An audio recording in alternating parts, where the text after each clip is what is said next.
Assalamualaikum warahmatullahi wabarakatuh, Sobat Menara Kampus TV. Bagaimana kabarnya sore hari ini? Kembali lagi di acara tercinta kita yaitu Sabar Serba Serbi Bulan Ramadan. Bersama saya Misbahul Munir sebagai host dan rekan saya. Dan saya Isminur Anissa. Jadi pada hari ini kita akan membahas tentang bulan penuh keajaiban, Kak. Yakni memahami hikmah di setiap momen. Nah, jadi setelah sekian lama kita puasa, di pertengahan puasa ini kita sudah banyak merasakan keajaiban-keajaiban di puasa. Contohnya kayak buka puasa dengan lauk yang kita suka padahal kita nggak minta. Biasanya seperti itu ya, Kak? Ya, alhamdulillah ya, Kak ya. Alhamdulillah terus datang sendiri. Kali ini kita kedatangan tamu khusus langsung dari LPPM IAIN Kudus. LPPM adalah Lembaga Penelitian dan Pengabdian Masyarakat IAIN Kudus, yaitu Bapak Sobirin. Bapak, terima kasih sudah meluangkan waktunya untuk datang ke tempat acara kami, itu Sabar Serba Serbi Bulan Ramadan. Alhamdulillah. Alhamdulillah. Bagaimana Pak puasanya hari ini? Ya lapar. Sudah masuk ke hari 11 ya, Iya. Pak ya. Nah, jadi puasa itu tidak hanya menahan lapar saja, Kak. Enggak menahan lapar, bukan menahan dahaga, tapi juga untuk memperkuat iman, Islam, ihsan, dan juga tentunya memahami hikmah di setiap momen ya, Pak. Betul sekali, Kak Iya. Ismi. Jadi sore ini kita akan membahas tentang pentingnya memahami hikmah di setiap momen. Oke, tapi sebelum lanjut ke segmen selanjutnya, kita ada iklan sebentar. Tapi jangan kemana-mana, tetap di acara Sabar Serba Serbi Bulan Ramadan.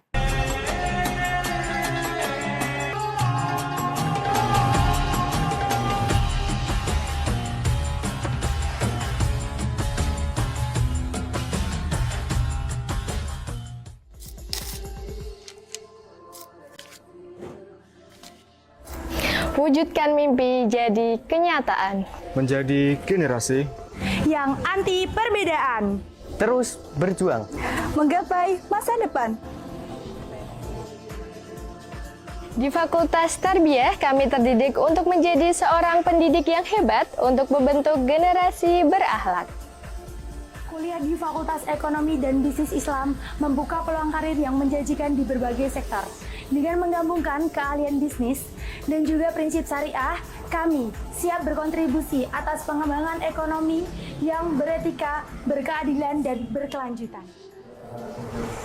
Fakultas ini fokus pada studi keilmuan di bidang usuluddin untuk mempersiapkan kami para sarjana yang memiliki pemahaman mendalam mengenai dasar-dasar ajaran agama Islam serta mampu menerapkan dalam konteks dan kehidupan sehari-hari.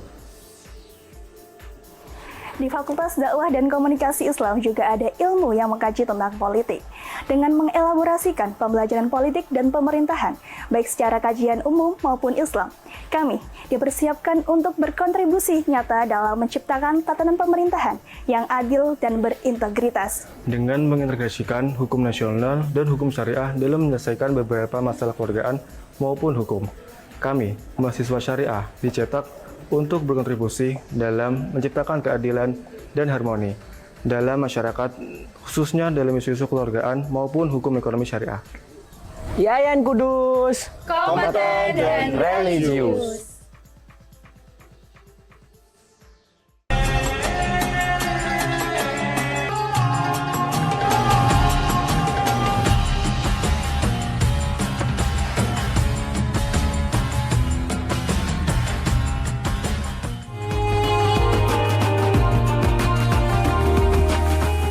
Assalamualaikum warahmatullahi wabarakatuh, Sobat Menara Kampus TV. Kembali lagi di acara Sabar Serba Serbi Bulan Ramadan. Oke, kita langsung masuk ke segmen pembahasan nih. Ada pertanyaan Pak dari teman-teman penonton Sabar. Dalam konteks memahami hikmah Ramadan, apa saja sih momen-momen kecil yang sering kita abaikan tetapi sebenarnya memiliki makna yang mendalam, Pak? Baik, terima kasih. Assalamualaikum warahmatullahi wabarakatuh. Waalaikumsalam warahmatullahi wabarakatuh. Pertanyaan Mas Munir Iya, Pak. atau dari teman yang lain. Iya. Baik, untuk membahas masalah puasa berkaitan dengan hikmah, di antaranya itu puasa sebetulnya di sana adalah bisa dikatakan menumbuhkan rasa kepatuhan dan keteguhan.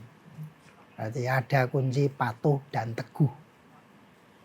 Patuh di situ kan kaitan dengan norma. Ya, patuh. Berangkat dari mana patuh itu? Kita puasa itu yang merintahkan siapa? Allah kan? Iya. Lantas kita menjalankan puasa. Itu bisa kita katakan bahwa kita adalah patuh terhadap perintah itu. Nah, patuh terhadap perintah berkaitan dengan teks perintah itu, lantas kita melaksanakan. Itu sebuah kepatuhan. Keteguhannya, orang puasa itu kan harus teguh. Betul. Mas Munir poso lapar ya? Pasti dong, Pak. Lapar ya? Lapar. Nah, kalau tidak teguh, kira-kira nanti akan muncul apa? Sesuatu keinginan, ingin melakukan sesuatu yang itu sebetulnya dilarang. Ngincipi makanan atau apa, itu namanya nggak teguh, mukal namanya.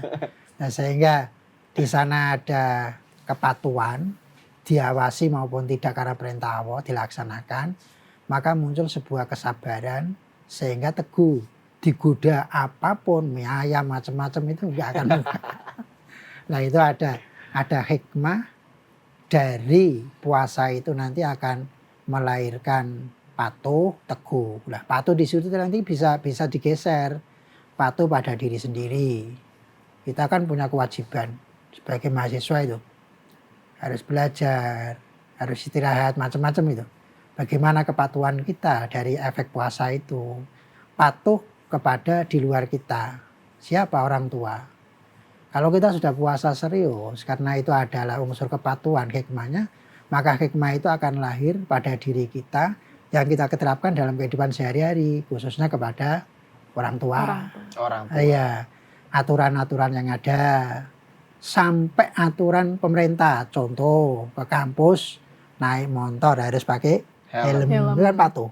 Nah, Dari puasa melahirkan hikmah kepatuhan pada diri kita, tidak hanya aspek norma teks perintah Allah seperti sholat, puasa, tapi juga sosial masyarakat kepatuhannya.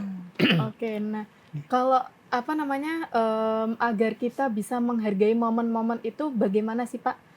Gimana caranya kita lebih bisa menghargai momen-momen dalam kehidupan sehari-hari itu? Contohnya tadi ya, Pak, kita patuh menggunakan helm saat Iya. berkendara. Oke, untuk bagaimana kita bisa menghargai itu, kembali ke sini, di samping kepatuhan dan keteguhan, puasa itu juga melahirkan atau bisa dikatakan itu memupuk rasa empati. Rasa empati, hikmah puasa itu melahirkan empati dan solidaritas. Nah, empati, solidaritas itu berkaitan dengan kemanusiaan. Ya, manusia. Nah, oleh karena itu kembalinya kepada kita sebagai mahasiswa secara logika. Kalau Anda itu dicubit sakit, kan nggak boleh mencubit orang lain. Betul. Mencubit orang lain. Kalau kamu sedang belajar ada orang ramai terganggu, maka kamu juga nggak boleh ramai ketika ada orang belajar. Kan muncul empati. Oh iya. Nah, empati dari puasa itu apa? Kita itu satu hari kadang-kadang makan 3 kali, terus nyemilnya Banyak. 20 kali. 20 kali.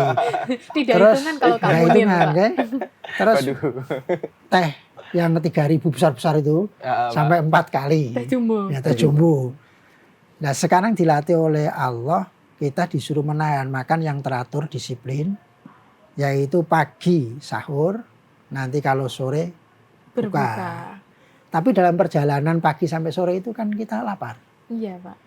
Dengan demikian setiap hari kita penuh dengan kenikmatan, maka dengan lapar itu lahirlah rasa syukur. Oh, kalau begitu kita itu diberi kenikmatan Allah banyak.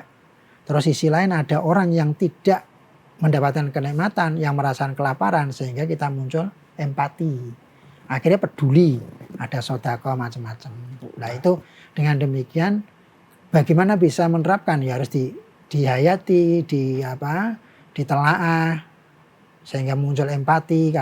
Kita ini bisa kuliah, kita bisa makan dan seterusnya. Sekarang rasanya lapar semacam ini, munculnya empati pada orang lain. Tapi bagaimana Pak? Kan itu kalau tadi empati, bicara tentang empati dan segala macam. Tapi gimana Pak cara kita mengajak orang lain untuk lebih menghargai momen-momen itu, terutama untuk anak-anak Gen Z yang mungkin susah untuk bersyukur, Pak. Oke, kalau mengajak orang lain, pertama kali ya bahasa Rasulullah ibda binafsik. Mulai dirimu dulu. Oh, mulai dari diri kita. Dari diri kita ini harus muncul uswah, keteladanan. Oke. Dari keteladanan itu nanti sahabat Menara Kampus TV bikin momen-momen yang kaitannya adalah momen itu sesuai dengan situasi, kondisi, karakter, kesenangan masing-masing remaja. Misalnya kalau mahasiswa kan itu. Nah, di antaranya misalnya ada kegiatan yang sifatnya misalnya bisa menghibur, gitu, menghibur. Daripada satu Ramadan penuh kamu habiskan untuk main apa niku? Gadget terus, mijeti itu HP sampai keselnya habis, maka dimanfaatkan. Bikin acara apa? Waktu yang tidak digunakan untuk melihat sesuatu yang mubadir, tapi menghibur diri dan menghayati. Mungkin mengadakan acara-acara mungkin musik, Islami, dan baca Al-Quran bersama-sama, buka bersama, dan seterusnya. Momen-momen itu yang disesuaikan dengan kondisi anak muda. Jangan ini menu untuk orang tua, pasakan anak muda ya pas. Bisa dikir ning pojokan nyekel tasbih mau melayu. Ya itu. Kita harus perlu pendekatan ya Pak. Pendekatan, Ya? oke. Nah, dimulai diri kita harus memberikan contoh. Ya, sehingga kamu mengajak adik kamu berikan contoh dulu. Dik, darus Quran walaupun 5 ayat 4 ayat, berarti kamu sendiri nggak mau, nggak pernah, ya dia nggak mau. Iya, nanti adik kita bakal mau kamu aja enggak Mbak gitu ya. Iya. Kayaknya sering ya negur adiknya. Ada momen yang bagus, yaitu momen 1 tahun sekali namanya sholat taraweh, menyuruh adiknya, maka harus memberikan contoh. Artinya apa? Berangkat ke masjid untuk taraweh bersama-sama. Oke, itu. Nah, untuk selain ibadah yang umum dilakukan, ada nggak sih Pak yang amalan-amalan khusus yang bisa kita lakukan di bulan Ramadan? Ini untuk mendapatkan keajaiban dan keberkahan yang lebih besar di bulan Ramadan ini. Oke. Ramadan itu ada satu keajaiban yang nggak ada bandingannya yang disebut Lailatul Qadar. Oke. Itu keajaiban yang luar biasa, tidak semua orang dapat.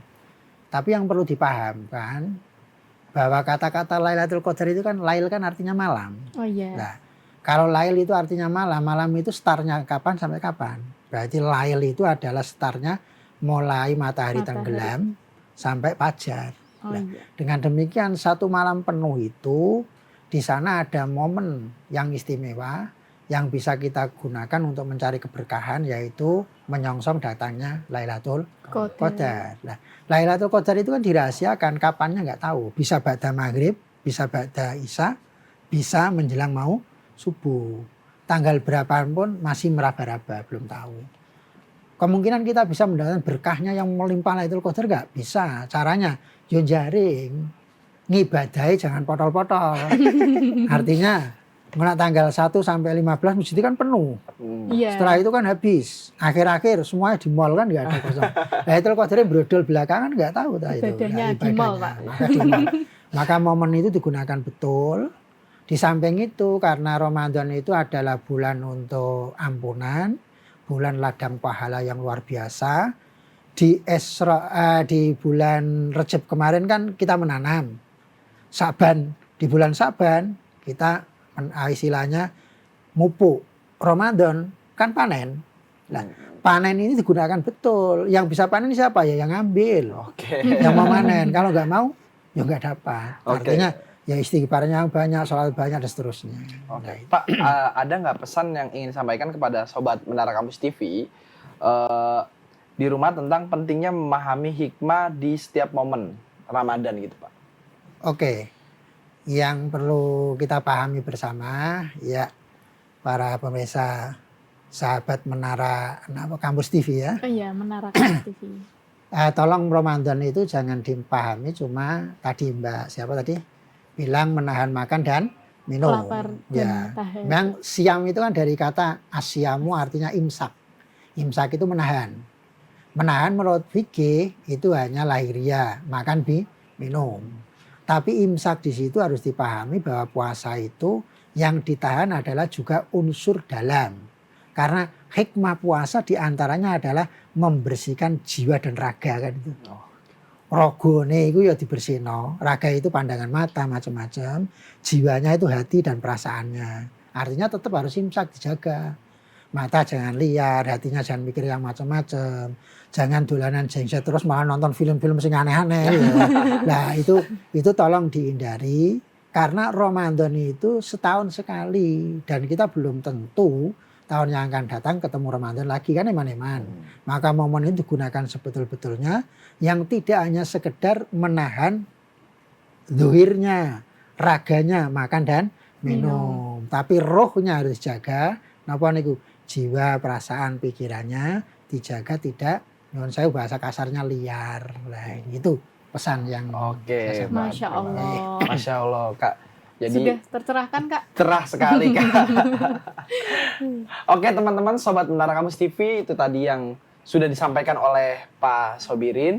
Sebelum kita lanjut ke segmen selanjutnya, Jangan kemana-mana. jangan kemana-mana, tetap di Sabar Serba-Serbi Bulan Ramadan.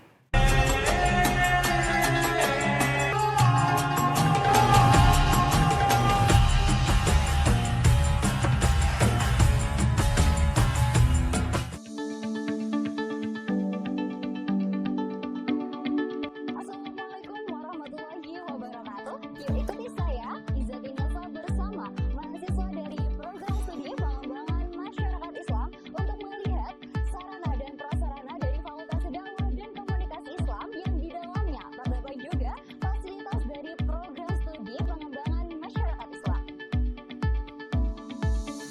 Institut Agama Islam Negeri Kudus merupakan perguruan tinggi yang terletak di Desa Ngembal Rejo, Kecamatan Ngembal, Kabupaten Kudus, Jawa Tengah. Perguruan tinggi negeri ini memiliki berbagai fakultas, salah satunya adalah Fakultas Dakwah dan Komunikasi Islam yang di dalamnya terdapat program studi pengembangan masyarakat Islam.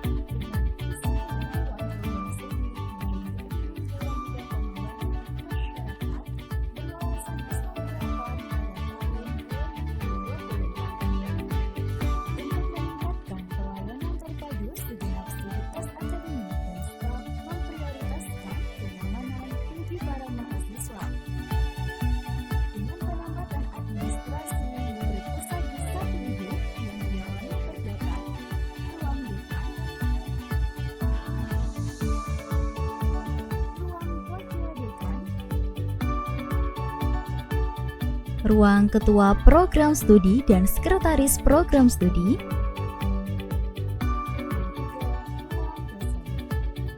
dengan segenap fasilitas dan upaya yang ada, diharapkan program studi pengembangan masyarakat Islam melahirkan mahasiswa berkualitas, berlandaskan nilai-nilai Islam terapan sesuai profil lulusan program studi, yaitu menjadi peneliti pemula,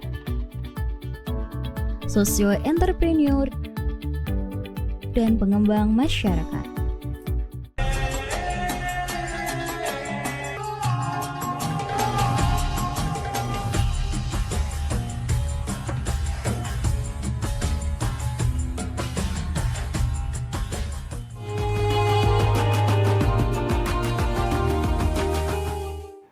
Masya Allah, tak terasa kita sudah di penghujung episode kali ini ya Kak Munir ya. Betul sekali Kak. Iya.